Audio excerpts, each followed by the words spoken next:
sapagkat nais pa niyang matuto. Sige po. Ako po ay nakagalak na po yung pagbabalik ng face-to-face class dahil sa ilang araw at ilang face ko ang pinagdaan na nag-asusunod sa tayo.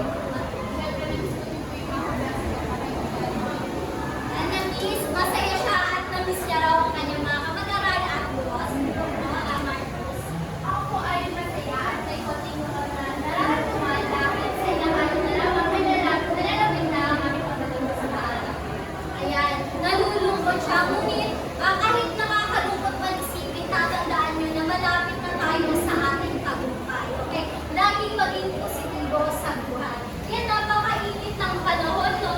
Ngunit hindi nangangahulugan na hindi ito magiging ngunit hindi magiging handang ang init ng panahon upang hindi kayo makakyat sa entablado ng pagtatapos sa junior high. Kaya naman,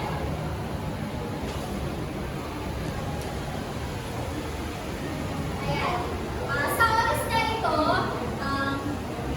opo, hindi po nagtatapos no, ang ating paglalakbay. Hindi pa po natatapos wala pa tayo ng panahon ng ating pagtatapos. Kaya naman, ating munang pagyabungin at pagyamanin ang ating mga kaalaman na mababaw natin sa hinaharap. Sige po, pakibasa po. Pakibasa. Sige po, Connie.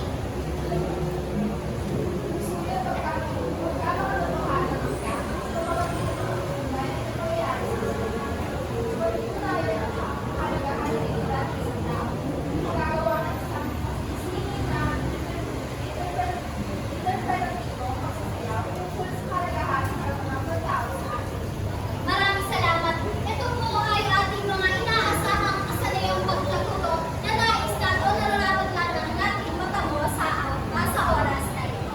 Maraming salamat po sa inyong pagbabasa. Ayan. Ang tagumpay ay bunga ng kakaibang alaala, hindi ba? Alam ko na sabi nga sa kasabihan, ang alaala ay hindi nakaraan lang. Ito ay yaman na hindi makalilimutan. Alam ko na marami sa inyo ang hindi pa nakakalimot sa mga nakaraan. Alam ko yung mga lilihan nyo. Yan, okay, tigilan mo na natin ang usaping pag-ibig. Ayan, hindi dapat pag-ibig lang ang hindi kinakalimutan. Dapat ganun din po ang ating nakaraang tinalakay. Sige ka po pakibasa ang balik ko. Okay, Cheska. Paano ito? Ibigay ang mga makakapagano pangyayari sa kabanata na tinalakay mo sa nakaraang aralin at iba-iba. Okay, sige nga ako. Sino ang nais magbahagi ng mga makatotohanang pangyayari ating tinalakay noong nakaraan? Sige po ako, sa mga nagsimula ko konti, ay kasi po sa mga makatotohanang nangyari dito. Ay, pag-ibigay na po sa mga religyoso ng mga Pilipino. Ano ba? Sige po, sa tulo. Ang isang makatotohanang pangyayari po na natalakay sa kabanata Siyam ay yung pagkalat po ng balita ng pagkapipilitan ng Senado. May pagkalat ng balita, no? Ano ba? Sige po, ano ba? Makikita rin po sa kabanata na similado ang pagiging determinado ng isang tao para po sa ikinabukasan ng ito. Eh, para po sa kinabukasan ng kanyang pagkasyon. Nung nabasa natin, ating tinalakay na nakaraang kabanata, no? Nakakalungkot ang mga pangyayari sa buhay ni Cabezang Pares. Tama po ba? Kaya naman ngayon, ating pasukin, ating katukin kung ano pa nga ba ang mga sumusunod at ang mga pangyayari sa buhay ni Cabezang Pares. Kaya naman, maglabas po ng isang apat bahagi ng papel o 1/4 sheet of paper. Pagbilang ko ng tatlo, kailangan po na handa natin kailangan ko pa rin ng yung kopya. Pero isa, yun lang yung apelera lang. dalawa, Apel, o di wala tayong correction. Yun na lang yung tatlo. list of teachers. Tsaka yung SFI. Tsaka yung good one. Bilang ka nito.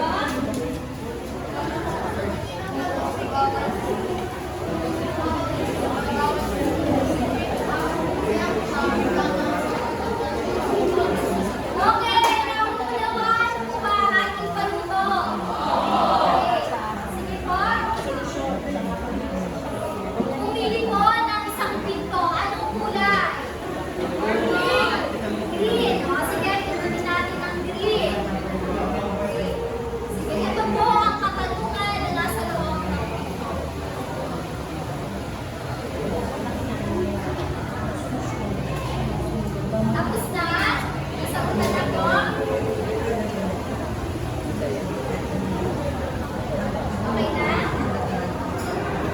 Sige nga, ano po ang sagot para sa unang bilang? Sige po, sa ulo. Ay, naman hindi. Tama nga ba ang kanyang sagot? Pasundan natin. Tama! Sorry. Tama po ang kanyang sagot. Sige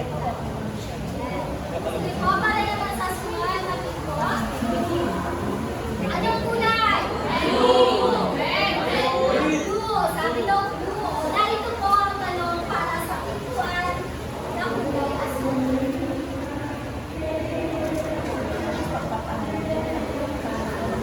Tapos na? Sige po, basta maaari ko bang ibahagi ang sagot? Nakalilito? Tama po ba? Masaya po ba? Tingnan natin.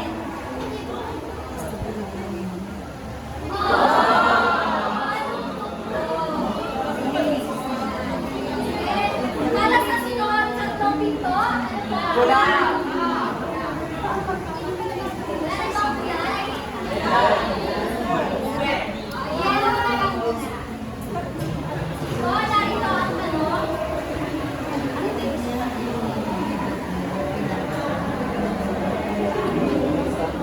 Tapos na, sige lang po. Ano po ang sagot? Yes po kayo. Malungkot lang po ang sagot. Tama kaya? Tingnan natin. Tama! Mali po ang sagot.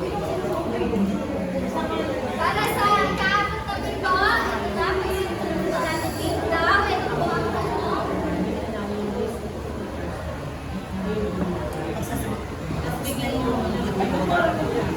Ito ang tanong. So, sagot. Malungkot daw. Sige nga, tingnan natin kung malungkot. Tama ba? Malungkot po ang sagot. Para naman sa ikahuling pintuan. Ito, itong pamilihan. Ito, at ito ang sagot. Sige nga, tingnan natin kung tama ba yung sagot. Tama po yung ang sagot. Ngayon, pakisulat ang total na score. Dahil sila pa rin nakakuha na diba? Oh, yun lang. Wala. Ay, bakit ang konti ka ba? Sino ang nakakuha na diba? Ay, sige, marami-rami na kinapa. Tatlo. Dalawa. Isa. Ilan ang ito? Wala naman. Okay. Ngayon, naramdaman natin ang dalawang emosyon. Ito ay malungkot at masaya. Ngayon, tignan natin kung ano pa nga ba yung mga mararamdaman nyo. Ngayon, ay papanood ako sa inyong isang kanta. Pakinggan ko ang lilito ng kanta.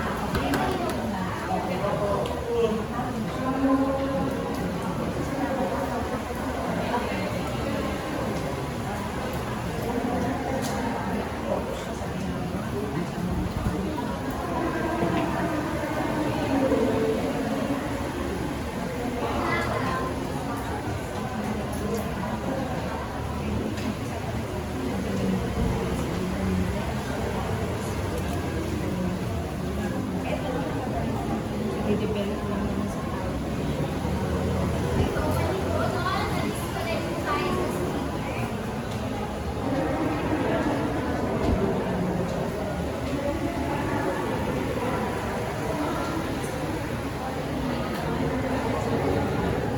Ayan, pakinggan mo.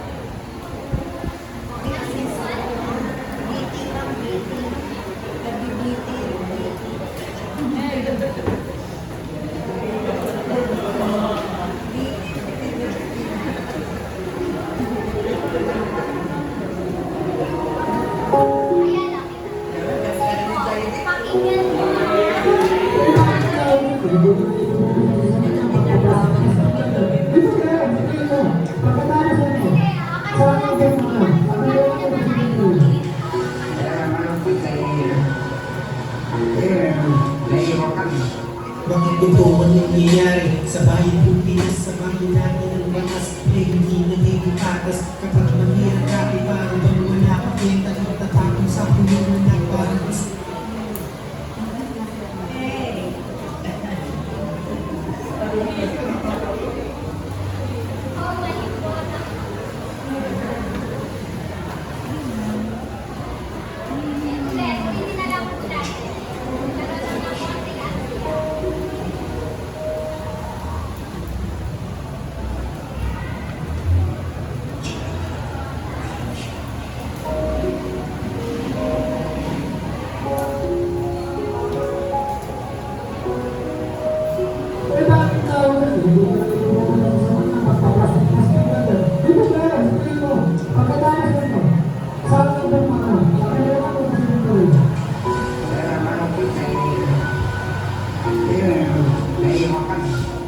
Ito ang nangyayari sa bayan kong Pinas, sa bayan natin ng bakas, hindi nagiging patas. Kapag mahirap ka, para bang wala ka kwenta, itatapon sa kulungan na parang isang basura. Kapag mayaman ka, pwede mong bayaran para mapagtakan ng ginawa mo kasalanan. Mahirap ang maging mahirap dahil laging talo sa mayaman. Pag lumaban ka, hindi ka man nanalo. Pera labanan para bumabor sa'yo. Huwag na tayo magkumari dahil tayan ang totoo. Ilang taon na ang lumipas, mayroon naman nagbago. Hindi nawawala na may bulok sa gobyerno. Kahit gumawa ng tama ang ating presidente, yung iba ay iwanin kayo. Wala rin nangyayari, nakakaawa ang Pinas na tayo Pilipino. Kung batas sa ating bayan ay hindi rin makatao. Pilipinas, minamahal kita o aking bayan. Pero bakit ang justisya para lang sa pangyayaran? Mahirap ang maging mahirap dahil lagi talo sa mayaman. Kung lumaban ka, hindi ka man nanalo. Pilipinas, minamahal kita o aking bayan. Pero bakit ang justisya para lang sa pangyayaran?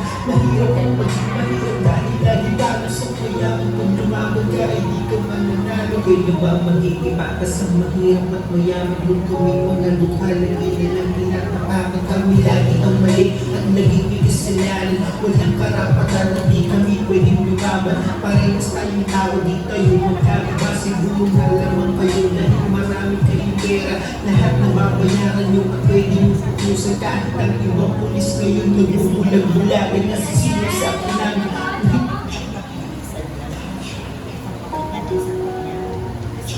Ang sapat naman na po ang ating napakinggan. Magkakaroon po ako ng tanong na lagi kung sino ba ang maswerte mabibigyan.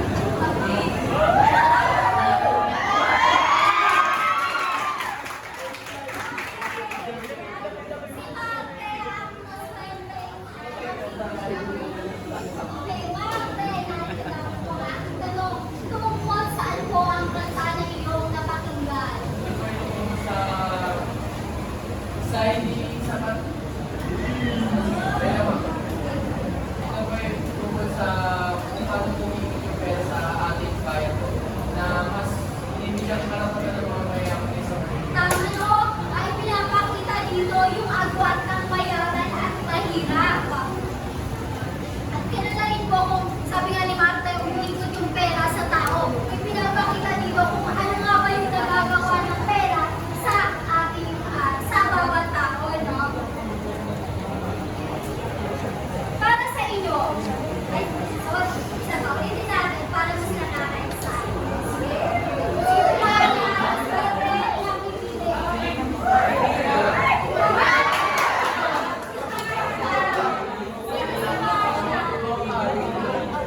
Okay, Marshall, narito ang iyong katanungan.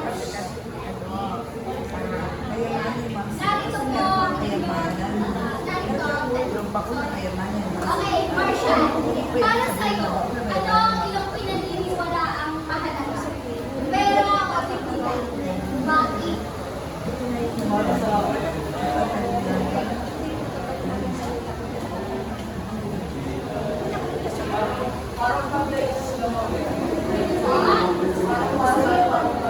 Pantay lang.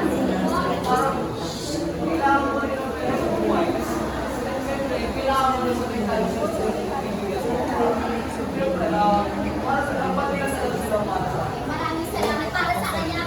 Pantay lamang po ang pera. Sige po, Ma. Para sa akin po, mas mahalaga po ang pera kaysa sa dignidad. Dahil ang namatay tayo, ay dala-dala natin ito. Dahil ang dignidad ay ang sumusunod sa ating mga tao. Ngunit ang pera ay mawawala dahil hindi natin ito nadadala sa atin. Okay, maraming salamat. Sino po may karagdagan? Sige po. Para sa akin ay hindi po kayang pinili ng pera ang ibigay. Marahil, ang dignidad po ay tutukoy sa katayuan ng isang tao. Hahayaan po natin binigyan. Tama, mahusay ito. Mahalaga ang dignidad sa ating sarili. Nothing builds dignity. Ika nga sa sinabi ni King Solomon sa dating Biblia na sa dating Biblia, Kawikaan 22:1, ang magandang pangalan ay mahalagang piliin kaysa sa malaking kayamanan. Bakit? Kasi kung wala kang pera, kung may dignidad ka, malinis ang pagkatao mo, magkakaroon ka dahil sa mabuti mong pagkatao.